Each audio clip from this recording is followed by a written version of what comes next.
There was a young man who grew up on a small island in a very small community.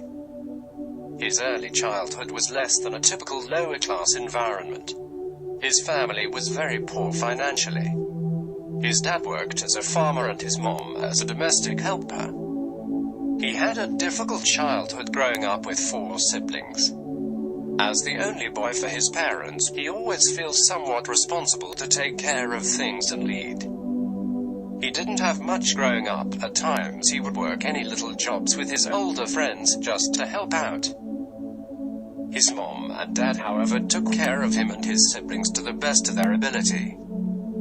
They instill the type of principles that will get them through life, being appreciative, kind to others, and keep fighting no matter what.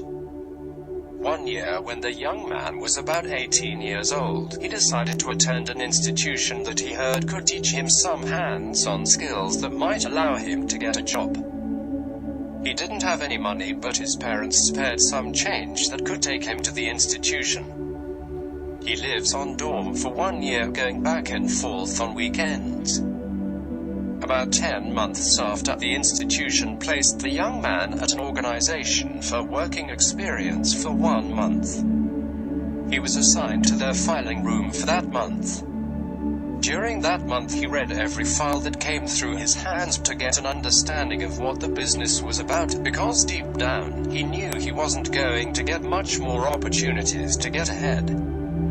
He was only a filing clerk, but he did it with all that he had within him. His course at the educational institution ended on a Wednesday, and on Thursday morning he was contacted by the managing director of the organization he did the working experience with to find out if he could start working the same day.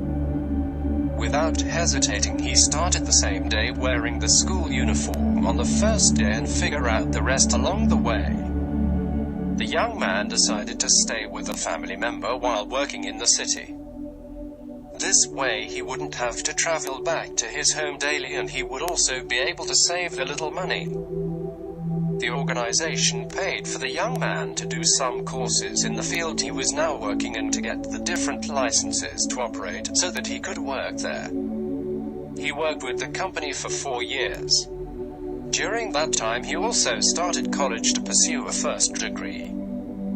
He was now working full-time and studying part-time. He was driven to get ahead in life in spite of his circumstances. His knowledge and experience at the first organization allowed him to move on to another organization when an opportunity opened. He was recommended by persons that he was working with.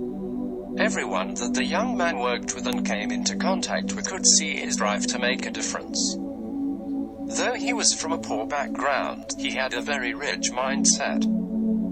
One of the things that stand out to me during this journey, the young man said, is the power of association and relationship building. The right people can help you to reach places, while the wrong people can help you to go where you don't want to go. The second company that the young man moved on to also helped him to gain some knowledge and experience, which allowed him to build the capacity to transition into his current company and position. I believe, said the young man, the right foundation helped to maintain a good structure, and so I am taking the knowledge and experience now with my current role, so it can equip me to move on to the next step. This young man sees life in stages and levels. His aim is to learn all that he can within his current position that will allow him to move to that next level. Today, this young man is married, completed school, and working at one of the top companies on the island. It is very important to have a great association of friends. Surround yourself with like-minded persons. It is also important that you aim for big dreams, so it will be your drive to get up each day and push in spite of the challenges. On a more long-term futuristic basis, the young man said, my dream is to become an entrepreneur, providing value and employment that will help to make a difference. He strongly believes that one's life is not determined by where they are from, but by where they want to go. This young man came from nothing, but he had a vision for his life, and he never stops fighting for what he believes in. Though the road gets rough at times, you have to keep pushing. It was Robert Schuller who said, "Tough times never last, but tough people do." You have to be tougher at the times you are in. God gives you what He sees that you can handle. Never stop growing, never give up. You only stop fighting when there is no life left in your body.